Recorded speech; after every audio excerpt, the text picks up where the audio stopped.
Ingat sabu-sabu. Sabu-sabu ini 1 gram berapa? Lebih larang dari emas kan jemaah. Nah, dunia hasanah wa fil akhirati hasanah wa qina adzabannar. Kalau kita lihat doa ini, maka bagaimana kita bingung jemaah? Tatkala rizkinya sudah ditentukan. Ketika umur kita sendiri aja nggak cukup, berema mun endi anak. Kan orang berpikir berema saya ini akan sipi tak cukup, Ustaz. Minal maut la adrakahu rizquhu kama yudrikuhul maut. Andai kata manusia ini lari dari rizkinya, kitab was sunnah tentang kunci-kunci rizki. Hari apa? Ada yang ketuk rumah jam 2 siang. Anak capek, nggak bisa bangun. Tapi ada beberapa cara mencari rizki selain usaha. Usaha kita diperintahkan nama Allah Azza wa Jal. Allah mengatakan huwallazi ja'al, usahakan, alaka orang itu. Wadhkurullaha katsiran. Tapi jangan lupa, kalian harus sering ingat sama haji dan umrah. Terus berangkat haji dan umrah. Kemudian yang keenam, silaturahim. Yang ketujuh, kalau bicara istighfar dan bertobat. Apa artinya istighfar? Memohon ampun. Pelacur-pelacur. Itu di masa pandemi ambu jemaah. Apakah karena kalau tobat yang pertama benar, syarat dan ketentuannya terpenuhi, insya Allah diterima tobatnya sama Allah Azza wa Jalla. Walaupun dulu anak waktu SMA itu jagoan Ustaz. Ada yang biasanya malakin sohibnya. Mari, lulus. Bismillahirrahmanirrahim. Istighfar terus. Rasulullah sallallahu alaihi wasallam mengatakan, "Ayyuhan nas, tubu ila Allah wastaghfiruh, fa inni atubu ila Allah fil yawm akthar min 70 marrah." Wahai umat manusia, kalian bertobatlah, beristighfarlah, minta ampun sama Allah Azza wa Jal. Sesungguhnya aku dalam sehari istighfar dan tobatku itu lebih 70 kali. Itu Nabi kita Muhammad alaihi salatu wassalam. Sampai ceritanya Abdullah bin Abbas atau Abdullah bin Umar, dia mengatakan, inni la'uddu lin nabi sallallahu alaihi wasallam fi majlisin wahid. Aku tuh menghitung satu majlis Nabi duduk, beliau mengatakan, Rabbighfirli wa tub alayya innaka antat tawwabur rahim, 100 marrah, 100 kali. Jadi kadang-kala Nabi duduk itu kalau nggak ngomong, ngapain beliau? Beliau istighfar 100 kali. Ini sekali duduk alaihi salatu wassalam. Dan bagaimana istighfar menjadi pintu rizki atau kunci pembuka rizki. Allah Jalla Jalaluh berfirman di surat Nuh. Jadi Nabi Nuh ketika berdakwah ada yang namanya targhib wa tarhib. Bagaimana memotivasi orang itu untuk kembali kepada Allah dengan memberikan janji-janji yang indah. Dan dengan memberikan peringatan. Di antara yang diucapkan oleh Nabi Nuh, ya Allah jemaah. Berapa tahun Nabi Nuh berdakwah jemaah? 950 tahun. Itu dakwahnya, bukan umurnya. Itu dakwahnya.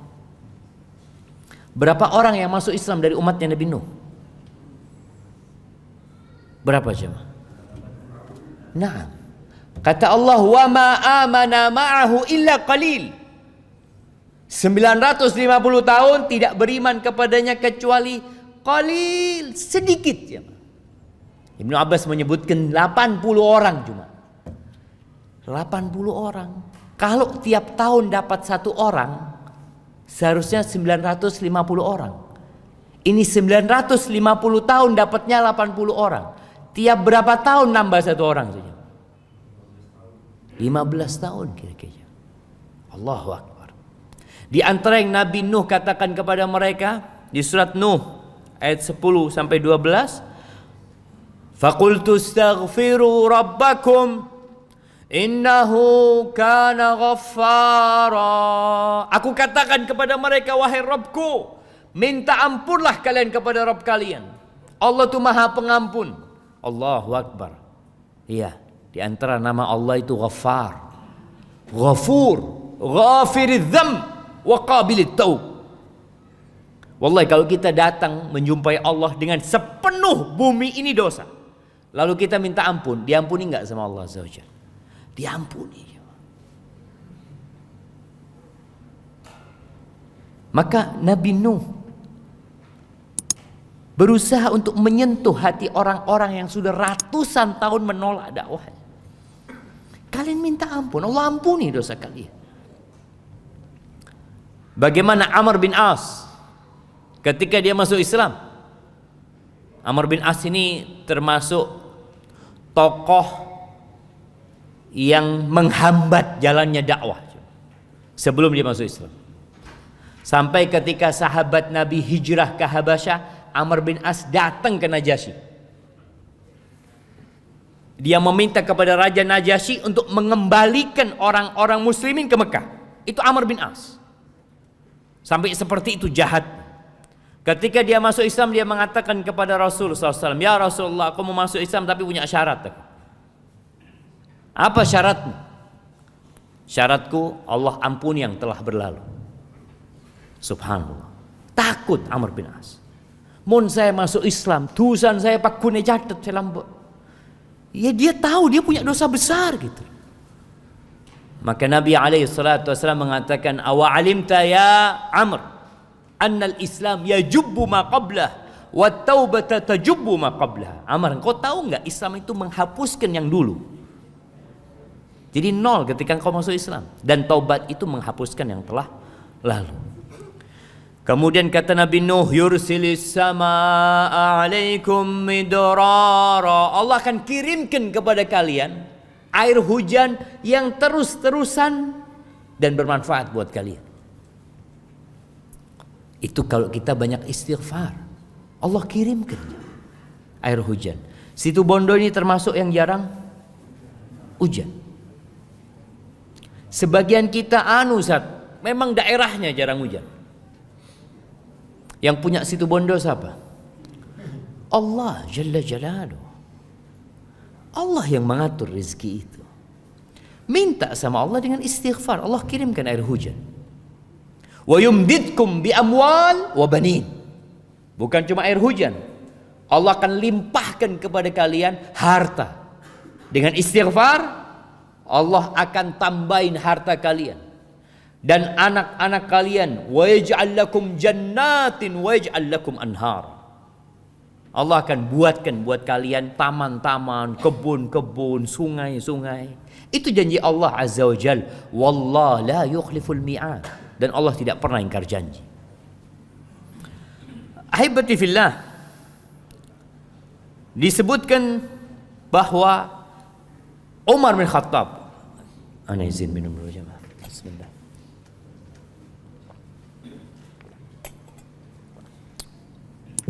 Alhamdulillah.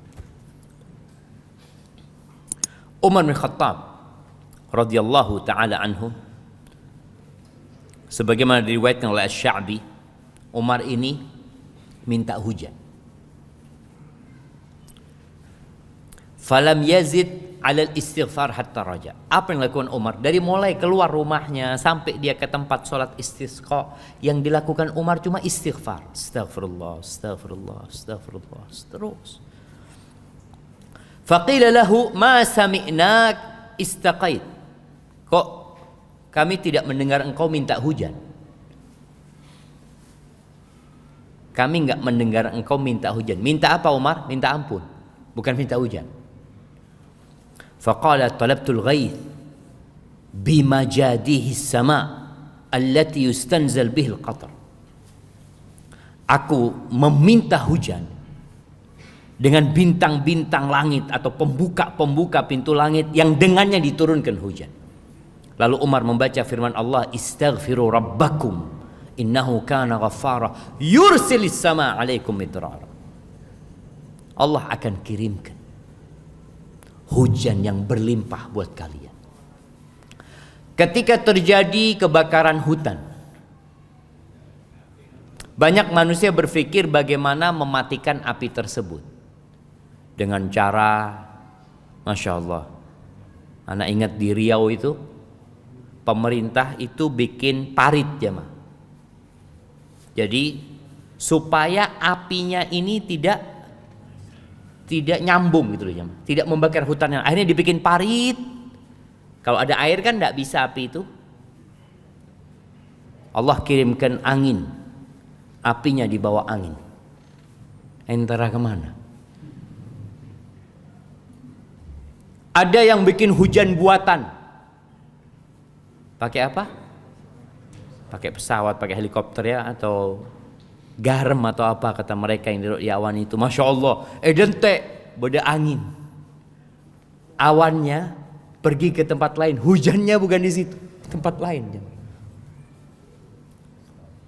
Kita harus sadar, Allah huwa razzaq, Allah yang ngasih rezeki, Allah yang menurunkan hujan.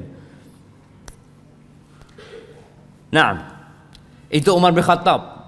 Bagaimana dia beristighfar ketika dia minta hujan. Al-Imam Al-Qurtubi menyebutkan cerita dari Ibn Sabih bahwa ada seorang yang mengeluh kepada Hasan Al-Basri, seorang tabi'in. Dia mengeluh kemarau panjang. Faqala lahu istaghfirillah, kau minta ampun sama Allah. Mengeluh kenapa? Kemarau, disuruh minta ampun. Wa syaka akhar ilaihi al-faqr, satu lagi ngomong, aku nih miskin, sulit hidupku, ekonominya benar-benar berat. Apa kata Hasan Basri? Istaghfirillah. Datang lagi satu orang mengatakan kepada Hasan Basri, ud'ullah ayyarzuqani waladan, doakan, mohonkan sama Allah agar Allah memberikan anak kepada aku. Faqala lahu istaghfirillah. Kata Hasan Basri, istaghfirillah, mohon ampun sama Allah. Yang terakhir datang mengatakan, kebunku ini kekurangan air, jadi pohon-pohon udah mulai mati, layu. Istaghfirillah, engkau minta ampun sama Allah. Akhirnya orang-orang mengatakan, gimana engkau? Orang-orang mengeluh dengan problematika yang beragam, jawabanmu cuma satu, istaghfirillah.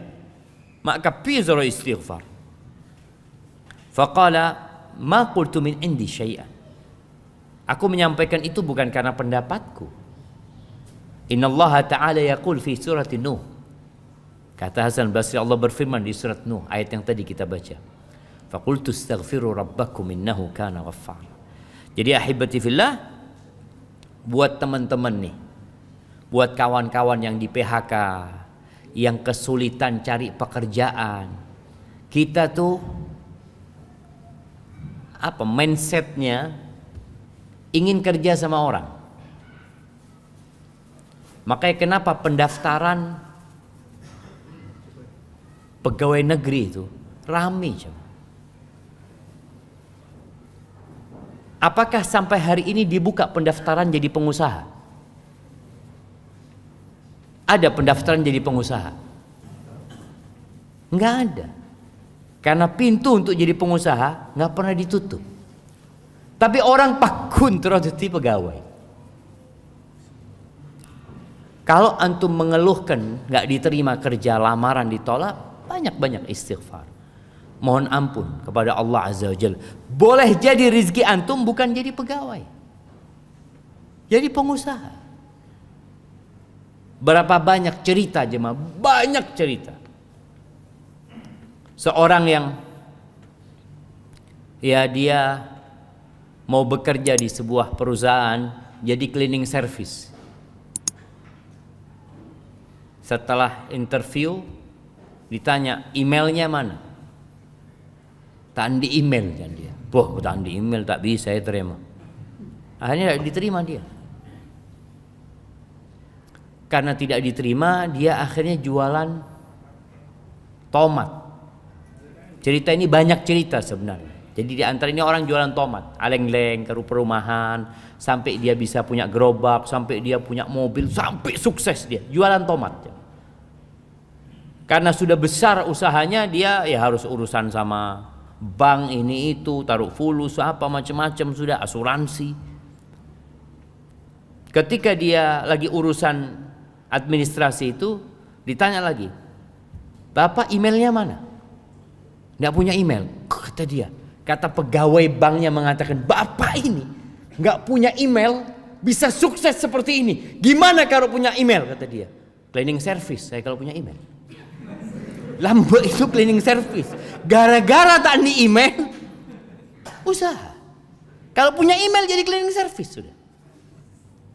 Makanya kita kadang-kala jangan jangan terpaku di satu titik. Anda harus terima di sini gitu. Loh, Anda mungkin rezekimu bukan di sana, jamaah.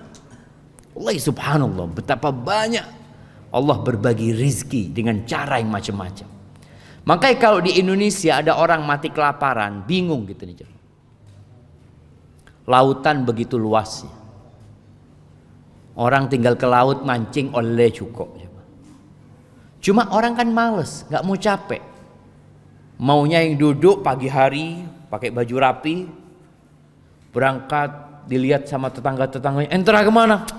Alako saya. Dia bangga dengan hal itu. Maka apapun usaha yang kau lakukan, ketika mendapati kesulitan, perbanyak istighfar. Bukan hanya suaminya yang istighfar, sampaikan kepada istrinya, pabennya istighfar. Sampaikan kepada anak-anaknya, pabennya istighfar. Abah ini cuma alako. Apa lakon aja getuku.